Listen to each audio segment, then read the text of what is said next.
Hi, I'm Tralisha Strambler, and today I'm going to show you how to do online digital portfolios using Class Dojo. To start off, I have been in education for 12 years. This is my 12th year. I am a fourth grade teacher at Centerville Elementary, and I teach fourth grade self contained. So I do every single subject area. And I know there are a lot of teachers out there who are looking for ways to make teaching a little easier and less stressful for you and your students. And Class Dojo has been updating their website repeatedly over the past couple of years. They have gone from just basic classroom management to just teacher management as well. And so one of the new items they have this year that they unveiled after the summer was their class digital portfolios. And so that's what I really want to talk to you about today. So without further ado, let's dive right in.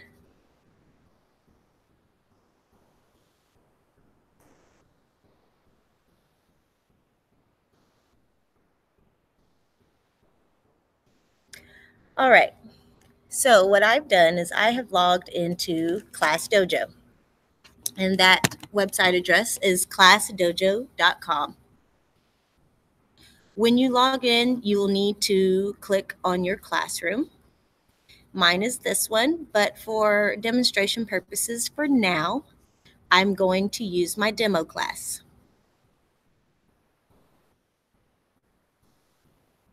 Okay, so I have two students in here, and it's SpongeBob and Sandy. So this is the basic dashboard page for teachers. Let's click off of that. You have your students listed here. You have some options down here. If you haven't had the opportunity to check out the Class Dojo Toolkit, this is a new feature they added last year. It includes a timer, random name generator, a group maker, which I use probably every single day when I need my kids to get in partners and you don't have to worry about who gets left out. It does any group. You just type in how many kids you want in the group and it will shuffle all the kids for you. It has a noise meter. It also has directions. So if you are a math or reading teacher and you are pulling small groups and you need to put on the TV or the screen what directions you want your kids to follow as you are in your small group, that's a great thing to display on the screen. They also have Think, Pair, Share activities.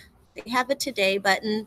This one is really nice for having the kids with morning work. I always put on there what I want them to do. If it's unpack and then take out a book and read, or if it's unpack and get to work on a handwriting cursive page or something like that. It's nice to have the today because it has the day of the week plus the date listed as well. This final tab is just the music button, and it's just focus music or movement music if you just need something soft and quietly playing in the background.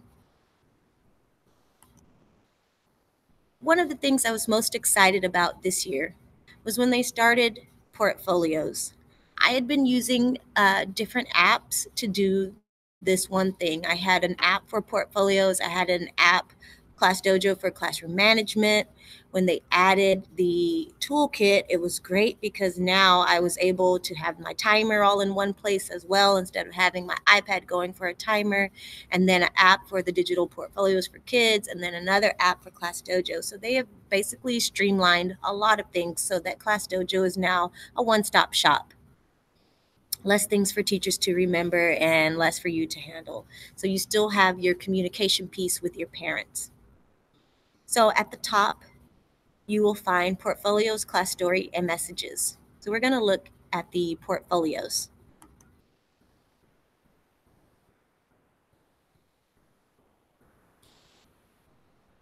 So as you see, it says let students create and share classwork with you and their families. I really love that parents will be able to see the work that students are posting or videos that students are posting, because some things that we do in class, it's hard to take home. There are some elements that can't be taken home because it's a group project, and then you have to do rock, paper, scissors just to determine who gets to have the final project. Well, this way, parents can see that final project instead of just waiting for their kid to tell them about it. And so they can assign it to their digital portfolio. And at my school at Centerville, all of our teachers on the grade level have Class Dojo. So each year in their portfolio, it just adds on to it. The parents don't have to create a new account or anything. So they can have their whole elementary experience all in this one app. And I really like that feature. So what you'll want to do is create an activity.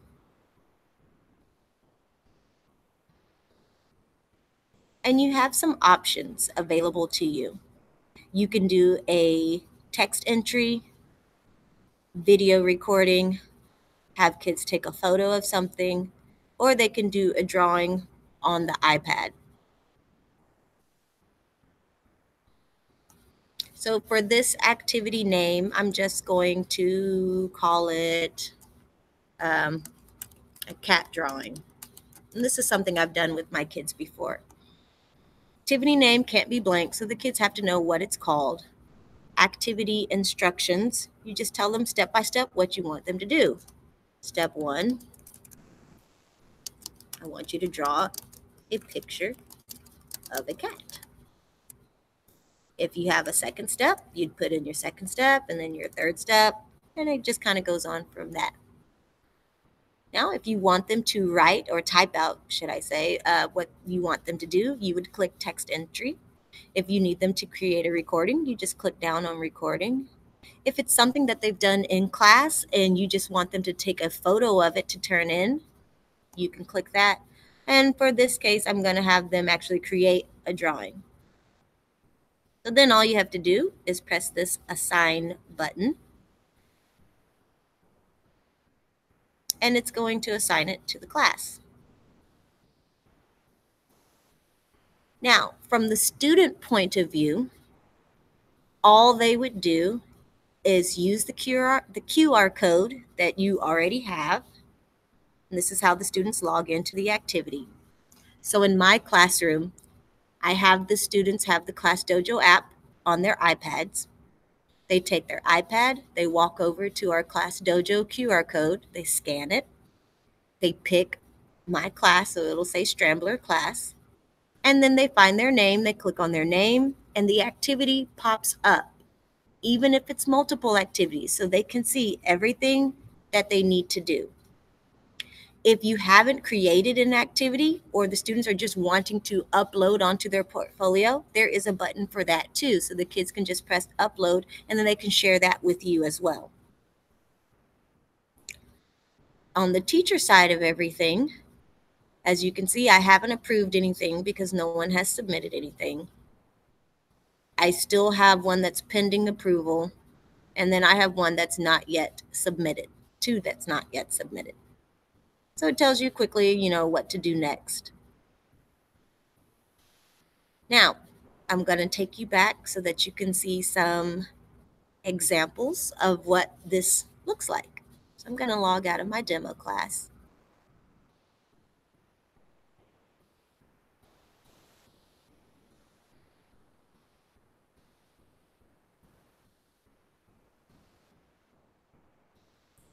And I'm going to open up the portfolios that some of my students have done. And as you can see, mine's completely different. I like that it keeps track of how many students have turned in things. As you can see, the number of students in the class, it fluctuates. It just kind of depends on enrollment at the time. And so I've gone back and forth. I think now I'm at 21, so it changes.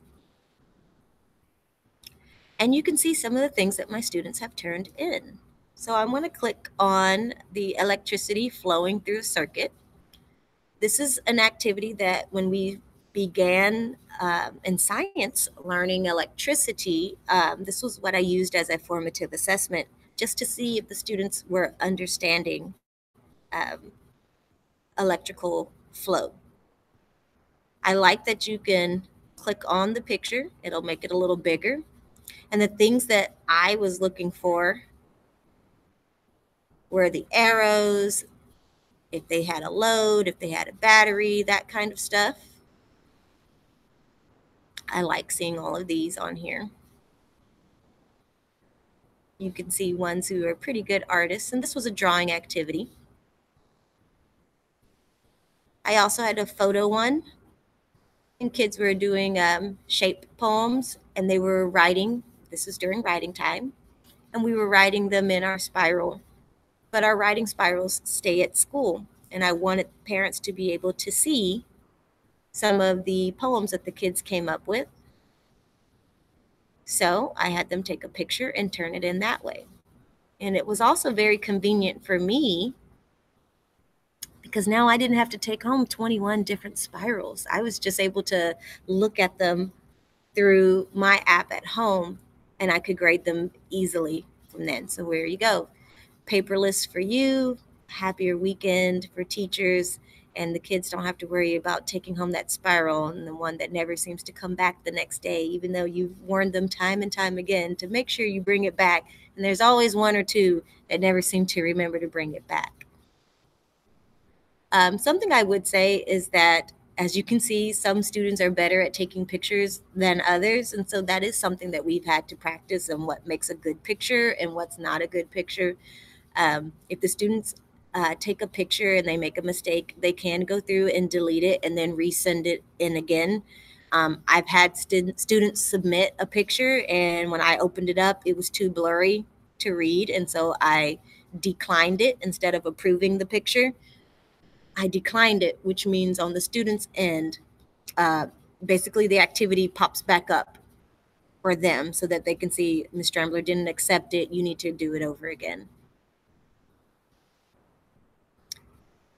It also keeps track of who's pending. So if some kids submitted and I haven't graded it yet, I could see that, and who hasn't submitted yet. In science, we've also done some energy scenes as well. So I had students taking pictures of their energy scene, and that was a fun one. So I left this one on here on purpose because I had a student, Ms. Strambler, I accidentally took a picture and uploaded it to the wrong activity. So what do you do? Well, since it was a first for me, I realized that when I see the wrong picture, you do not have to accept it. You just decline it. And then after about a minute or so, it just gives it back to the students so that they can see you need to redo it. So it's a very easy fix. Obviously, if you approved it and accepted it, that means it's there to stay. There's nothing else you can do once it's been accepted.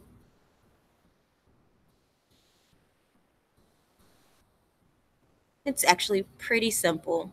It's pretty easy to use. And that's one of the reasons why I really love using Class Dojo portfolios, because it's very simple for the students and it's simple for the teacher to see and process.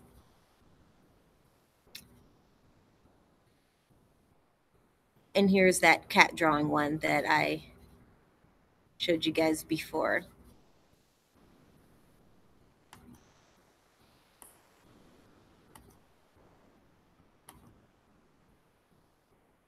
I'll look at my approved ones.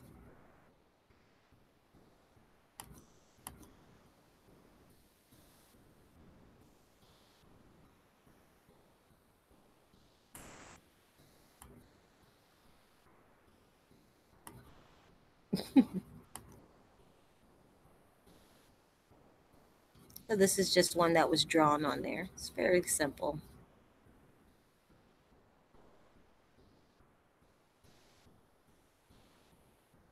So at the end of all of this, you might think about, what are some other ways that I can use portfolios in my classroom?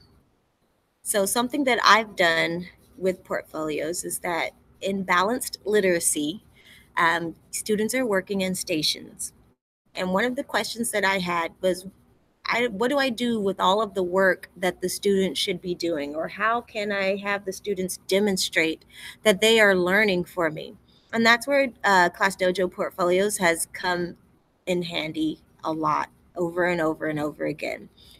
You can have the kids, as part of the activity at the very end, the last step, I have the kids record the work that they have done. So if they are in a shared reading balanced literacy group, they have to record themselves reading. so that I can see, yes, you did it. And I just give them a check saying that they have completed that activity. If it's something um, that they need to turn in, but I don't really want all the papers, it's really for them because it's practicing. Have the kids just take a picture of it and upload it to portfolios. You get to see all of it. You can see the name that's attached to it, and you can check it off that way. So you don't have extra papers in your room, in your classroom. They're all in one place, and that's on the computer. And it's pretty simple to do. If you want the kids to demonstrate, maybe it's a fact and opinion station, and the kids are writing down the facts from the story. Well, instead of writing it down on paper, just have them do a text entry and have them type it out. This is what it's going to look like if they type it out. And they put fact on one side, opinion on the other. They send it in as their portfolio. You get to look at it and they check that off. So, digital portfolios, it's a great way to use this for formative assessments over and over and over again. And so, with that, not sure if there's any more I could show you.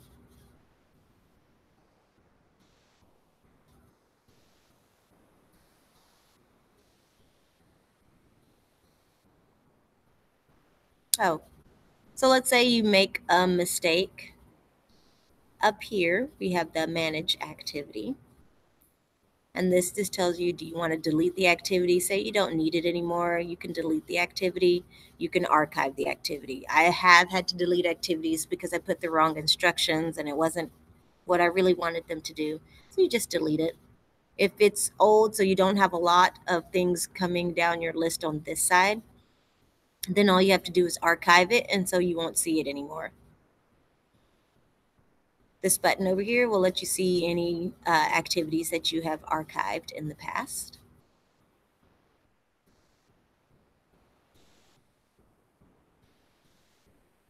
And then this is my all posts, so I can see some of the things that the kids have turned in.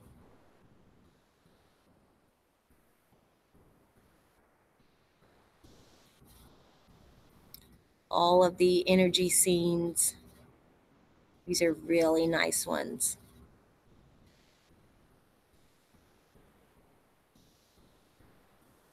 And this is all science. Back in October, we were doing shape poems, so we were doing our poetry unit.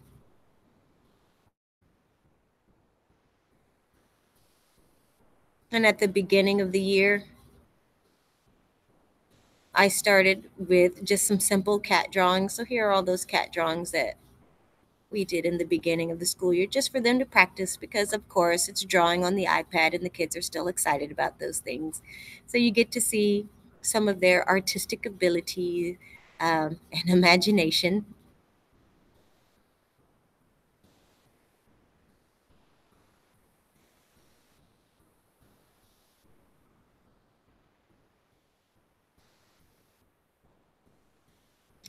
Okay, so that at this time, I will leave it open for any questions you may have.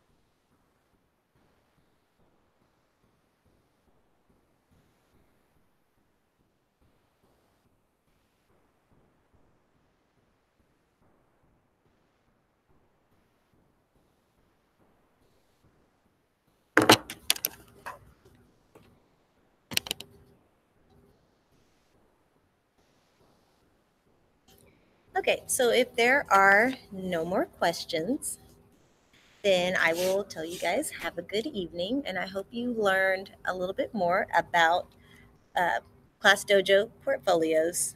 It's a great tool to add to your tool belt to use in the classroom. It's fun, it's easy to use, and it just takes the worksheets out of the classroom and makes it a little bit more painless for you when it comes to grading and processing and returning schoolwork. All of the activities that are posted are viewable by you and the parent at home. The parents can make comments as well. You can put the grade as a comment. There are lots of different ways that you can use this in your classroom, and I hope that you enjoyed learning this with me today. Thank you. And if you have any questions, we'll stick around for a few minutes after the broadcast. Have a great day.